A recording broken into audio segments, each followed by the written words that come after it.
Bonjour Laurent Jacobelli. Bonjour. L'Assemblée nationale doit se prononcer aujourd'hui en principe sur la partie recette du budget de la Sécu. Vous allez nous dire dans quelques minutes quelle sera votre position. Avant cela, l'information de ces dernières heures, c'est le sursis que le gouvernement accorde à la plateforme Shein. Je vous propose d'écouter le ministre de l'économie, Roland Lescure. Il était notre invité ce matin sur France Info. Roland Lescure que l'on va entendre peut-être. C'est une première victoire qui en appelle d'autres. Shein nous a fait notifier par huissier que les produits illicites qui étaient en vente sur sa plateforme avaient été retirés. Pour simplifier, il y a une semaine, il y avait à la fois des machettes, des poupées pédopornographiques, mais aussi des machines à laver, des vélos, tout ça c'est terminé. Donc une victoire qui en appelle d'autres, nous dit Roland Lescure. Shein a donc retiré les produits illégaux qu'elle vendait, fermé pour l'instant sa marketplace, là où les vendeurs tiers peuvent venir vendre leurs produits. Est-ce que vous estimez que là, le gouvernement, pour le coup, a été efficace ? Oui, bien sûr, il fallait le faire, mais surtout, vous parlez de victoire, moi je parle d'un échec, l'échec d'un système de libre mondialisation qui a fait que sans contrôle, tout peut arriver en France, alors même que nous interdisons à nos producteurs de le fabriquer. L'échec, quand on voit des poupées pédocriminelles, quand on voit des armes, quand on voit des faux médicaments vendus sur Internet librement en France, ça montre bien qu'il y a quelque chose qui ne va pas. C'est en fait l'échec d'une vision du monde assez macroniste qui est de dire on va laisser la Chine produire. C'est pas les produits, c'est dans toute l'Europe. Je termine. Les produits industriels produits en Chine, l'agriculture produite en Amérique du Sud, et j'espère qu'on parlera du Mercosur. On impose chaque jour des normes supplémentaires, des impôts supplémentaires à nos industriels et à nos entreprises, mais on laisse venir du bout du monde des produits qui mettent en danger nos valeurs et nos lois. Je pense qu'il est temps de rétablir une forme de contrôle, une forme de normalisation des échanges, car il n'y a pas d'échange libre s'il n'y a pas d'échange régulé et contrôlé. Ça veut dire que demain, cette mondialisation doit être à nouveau encadrée, parce qu'on ne peut pas tolérer la désindustrialisation en France, la chute de notre agriculture, et de l'autre côté, l'arrivée de produits dangereux. Ce que vous dites s'entend, mais n'est pas très concret. Avec Shein, en l'espèce, qu'est-ce qu'on fait ? On dit, voilà, vous n'opérez plus en France, vous ne pouvez plus acheter Shein en France ? Mais évidemment, enfin, si demain, un producteur français fait des poupées gonflables à l'effigie d'enfants, on parle pas que de ça, je parle aussi des vêtements. J'ai bien compris, mais demain, la police arrivera et fermera l'établissement, et c'est normal, parce que c'est contraire à nos lois. Comment peut-on accepter que, venues de Chine, des choses soient vendues en France qui contredisent nos lois ? Ça veut dire, très clairement, qu'on contrôle ce qui est vendu et importé en France. C'est quand même la moindre des choses, la moindre des protections. Ça veut dire qu'il faudrait aller jusqu'à déférencer le site Shein en France ? S'il ne respecte pas la loi et qu'il continue et qu'il s'évertue à vouloir vendre en France des produits dangereux, parce que là on parle de choses très évidentes comme ces poupées immondes, infâmes, mais voilà, il y a des tout le monde est d'accord là-dessus. Enfin là il n'y a pas de problème. Mais en tout cas il y a aussi des vêtements qui dans leur conception, dans leur fabrication, ne correspondent pas aux normes sanitaires françaises. Eh bien évidemment, ça ne correspond pas aux normes, ça ne peut pas être importé. Et s'il faut fermer un site, fermons un site. C'est intéressant ce que vous dites, parce que Roland Lescure dit en fait à peu près la même chose. Finalement, c'est ce qui ne correspond pas à nos lois doit être interdit. Tout cela s'entend. La question que je vous pose, c'est est-ce que les vêtements à quelques euros, y compris s'ils respectent nos lois, il faut pouvoir continuer à les importer ?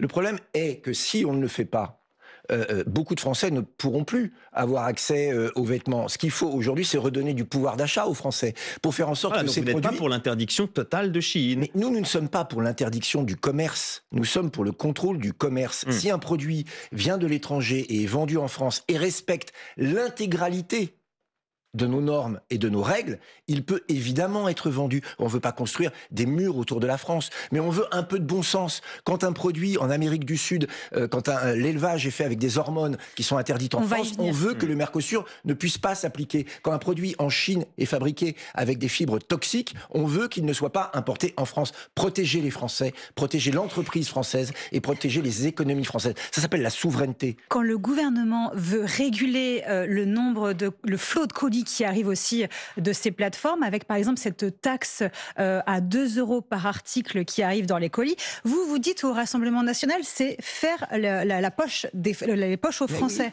Mais on a du mal à comprendre. Enfin, ça veut dire, c'est quand même un moyen aussi de réguler ce flot de marchandises. Le moyen de réguler... 12 millions de colis en Europe. Oui, mais c'est terrible. C'est un quart des colis distribués par la Poste viennent de plateformes chinoises. Mais donc il ne faudrait pas les taxer. C'est pas ça que je vous dis. Posez-vous la question autrement. Ah, si. Pourquoi aujourd'hui aujourd'hui, des Français achètent leurs vêtements sur Chine, sur Temu, sur d'autres choses. C'est simplement parce qu'ils n'ont pas de pouvoir d'achat. Ce qu'il faut, c'est voir une autre vision. Laurent Jacobelli, il n'y a pas un phénomène aussi de consommation. Mais c'est un problème très important. Aujourd'hui, on est dans une société où on a désindustrialisé la France, où il y a une perte de pouvoir d'achat, où il y a du chômage massif en France et en Europe. Et on a délocalisé l'industrie, la fabrication, notamment du textile. Je sais, je suis élu de Lorraine où on avait une industrie textile, notamment dans les Vosges, qui a souffert de cette mondialisation. Et on dit aux Français, vous n'avez plus de pouvoir d'achat, mais vous n'allez plus pouvoir vous habiller, alors qu'on a délocalisé en Chine. Laurent Jacobelli, c'est pas un peu simpliste. Il y avait des marques comme la Halle, comme Kiabi, qui proposent des vêtements ou qui proposaient des vêtements pas très chers. Là, il y a aussi un phénomène de société derrière. Il y a aussi un phénomène de consommateur. Sûrement, ça c'est difficile de faire la part des choses. Je crois qu'il y a aussi un problème économique, c'est-à-dire que quand, à partir du 10 du mois, vous n'avez plus les moyens de dépenser autre chose que pour de la nourriture, alors évidemment, quand vous avez un pull à 5 €, eh ben, c'est plus facile de l'acheter qu'un pull à 50 € qui, lui, respecte les normes sociales, environnementales françaises. C'est tout un système qui est à revoir. Une fois encore, la règle, elle est simple. La souveraineté, c'est-à-dire aider nos entreprises à produire et non pas les mettre en concurrence déloyale. Et deuxièmement, le respect de nos normes pour tous les produits vendus en France, qu'ils soient industriels ou agricoles. Un dernier mot sur ce sujet. Est-ce qu'on peut faire du protectionnisme sans que les prix augmentent? On sait très bien que le Made in France, ça a un coût. Vous avez raison, mais comme on fera du protectionnisme et comme le souverainisme industriel va revenir, les salaires augmenteront en France et donc forcément on pourra plus acheter en France. Mais là aussi, où vous posez une bonne question, c'est qu'il faut arrêter avec le matraquage fiscal et les normes écolo-abusives que l'on impose à nos entreprises. Nos entreprises ne peuvent pas être compétitives puisque chaque jour, vous avez soit des écolo-dingos, soit des accros à la taxe qui veulent matraquer nos entreprises. Et en même temps, ils veulent plus d'Europe et plus de libre-échange. Si on écoute les entreprises, c'est un sacrifice sur l'autel de la mondialisation. Il faut arrêter avec cette logique mortifère. Si on écoute les entreprises, et on va y revenir, certaines disent aussi que c'est en partie de la faute des députés qui votent le budget, si elles sont matraquées, pas que de normes sociales, mais aussi de normes écologiques, mais aussi d'impôts. Le budget, justement, nous y voilà. Est-ce que vous allez voter la partie recette du budget de la Sécu? Donc, en principe, le vote est aujourd'hui. Eh ben, on verra. On verra où on en est, parce que au moment où on se parle, chaque amendement qui est voté peut ramener des contributions supplémentaires, des taxes supplémentaires, ou au contraire, on peut les éviter. Nous avons passé notre journée d'hier à débusquer des taxes qui arrivaient et à les contrer. Alors, taxes sur les boissons sucrées, taxes... Bref, dès que vous respirez, que vous mangez ou vous buvez, taxes. Vous avez toujours un socialiste tapis dans l'ombre qui arrive avec la machine à taxes. Donc ça a été extrêmement compliqué. C'est une lutte de tous les instants. Alors il y a eu une mobilisation générale dans les rangs du Rassemblement national pour protéger les Français de cette folie. Mais une fois encore, ils sont partout à chercher de l'argent et avec souvent la complicité des macronistes. L'augmentation de la CSG, par exemple, sur les revenus du capital, il faut le dire, c'est 2,6 milliards qu'on va aller chercher dans la poche des Français qui épargnent un petit peu. Vous avez aussi voté des taxes et des impôts, Laurent Jacobelli, l'impôt sur la fortune improductive, par exemple. Parlons-en. La taxe sur les GAFAM, la taxe sur les multinationales, les surtaxes sur les bénéfices. C'est quand même des milliards d'euros en plus d'impôts et de taxes que vous avez votés. Mais je vais vous répondre. Nous, le modèle économique que nous voulons, c'est que les entreprises françaises de toute taille payent globalement moins d'impôts. Parce que l'impôt tue l'activité au point où l'on en est. Je vous explique. Mais ça veut dire que tout le monde respecte les règles. Moi, je ne peux pas tolérer qu'une grande entreprise, une multinationale, qui fait des millions, des milliards de bénéfices, renvoie tout l'argent dans un paradis fiscal et ne paye pas d'impôts en France, alors que le menuisier ou le boulanger du coin, lui, va être matraqué fiscalement. C'est donc une question d'équité fiscale. Toute personne, toute entreprise qui travaille, qui utilise les infrastructures françaises, doit payer des impôts en France. Une fois qu'on a mis ce principe de base, c'est la fameuse taxe que vous évoquiez, qui est plutôt finalement un rattrapage d'une fraude fiscale presque légale. Eh bien, une fois qu'on a mis ces règles en place, on peut diminuer les impôts des entreprises. Par exemple, on a voté la suppression de la C3S, qui est un impôt de production complètement 5 milliards d'euros en moins dans les caisses de l'État. Vous voyez qu'on est cohérent, c'est-à-dire que tout le monde doit payer l'impôt, parce que sinon ce n'est pas la juste. C'est les gros contre les petits pour vous. Il faut baisser l'impôt. C'est pas les gros contre les petits. C'est simplement qu'il n'est pas possible d'imaginer que les petits payent plus que les gros. Tout le monde doit payer la même chose, mais doit payer moins. C'est assez logique quand même. L'égalité devant l'impôt est un principe républicain. Or, ce principe avait été brisé. Des grandes entreprises envoyaient leur argent aux Pays-Bas, au Luxembourg ou dans des paradis fiscaux au-delà de l'Atlantique, et d'autres, parce qu'ils n'avaient pas les conseils juridiques. C'est pas toutes les multinationales qui font ça, Laurent Jacobelli. Certaines, mais celles qui respectent les règles et qui payent leurs impôts en France ne sont pas touchées. Donc, une fois encore, c'est de l'équité, de la justice. La surtaxe sur les bénéfices des grands groupes, elle concerne tout le monde. Non mais bien sûr, mais elle existait déjà. Et d'ailleurs, nous avons évité un certain nombre de multiplications de cette surtaxe. Une fois encore, dites la vérité. Vous avez voté pour. Non, dites la vérité. La gauche voulait doubler, tripler, parfois quintupler cette taxe. Mais vous n'êtes pas les seuls en l'espèce à être opposés à ça. Bien sûr, mais je tiens à rassurer ceux qui nous écoutent. Il y a une espèce de légende urbaine qui voudrait que nous voulions taxer absolument. C'est l'inverse. C'est l'inverse. Moins d'impôts, moins de normes pour les entreprises et pour les Français. C'est plus d'activité, plus d'emplois et donc plus de cotisations sociales. C'est ce système vertueux qu'il faut retrouver. Par contre, personne ne doit échapper à la règle. Ce sont les principes que nous avons édictés et que nous avons respectés.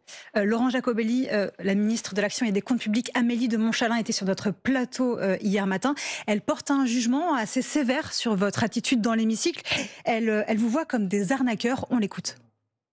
J'entends Jordan Bardella, vous voyez, faire des discours aux entrepreneurs en leur expliquant qu'il va être là pour eux. Puis moi, je vois les députés du Rassemblement national voter des taxes à 25, 26 milliards d'euros, taxes que je ne peux d'ailleurs pas moi-même inclure dans les chiffrages du budget, tellement ce sont des taxes inconstitutionnelles qui ne peuvent pas s'appliquer et qui sont contraires au droit. Donc, on a des gens qui veulent, au fond, travailler pour les Français aujourd'hui, et puis d'autres qui sont dans un autre calendrier, c'est la présidentielle. Qu'est-ce que vous lui répondez, Laurent Jacobelli ? Elle est quand même gonflée. Elle est quand même gonflée parce qu'elle devrait elle-même faire amende honorable. Comment des entreprises qui font des milliards de chiffre d'affaires et de bénéfices ne payent pas l'impôt en France? Elle devrait se remettre en question. C'est cela que nous avons remis en place. En revanche, cette même Amélie de Montchalin défend un budget qui prévoit 19 milliards d'impôts supplémentaires. 19 milliards. Et elle prévoit un budget où il y a 30 milliards de dépenses de l'État supplémentaires. Alors quand on veut donner des leçons, on fait soi-même, on montre l'exemple. Vous savez que les dépenses, par exemple, de santé augmentent chaque année. C'est le besoin aussi que nous avons en France. Madame de Montchalin, qui est d'accord pour ponctionner les petits épargnants pour payer la santé, elle n'a pas une seconde imaginé de réduire la santé gratuite pour les migrants clandestins. Il y en a marre de demander toujours plus d'efforts aux Français. 400 milliards de dépenses de santé, voire un peu plus. Il y en a marre de toujours demander plus d'argent aux Français et de réduire leurs soins. Mais il faut regarder aussi les ordres de grandeur. Non, mais expliquez-moi, comment on peut dire aux Français, on va vous ponctionner 2,6 milliards supplémentaires, on veut créer des taxes dans tous les sens, et en même temps, on va dérembourser des soins, on va doubler la franchise des soins. Tout cela n'est pas audible. Ça veut dire que l'argent est mal géré. Et une fois encore, si elle veut faire des économies, je lui dis 1,2 milliard à aller trouver l'aide médicale d'État, la santé gratuite des migrants. Plus de 400 milliards de dépenses. 40%, c'est pas grand-chose. 40% de ce qu'on peut appeler le minimum retraite est donné à des étrangers. Madame de Montchalin, plutôt que d'insulter le premier parti d'opposition qui fait des remarques de bon sens, c'est le Rassemblement national. Allez voir là où on peut faire de vraies économies. Remettez-vous en cause. Si les macronistes avaient raison surtout en économie, on le saurait. 3 400 milliards de dettes. Vous avez raison explosion surtout, d'ailleurs. De la fiscalité. Aujourd'hui, honnêtement, ils n'ont pas de leçon. Vous avez raison surtout, RN.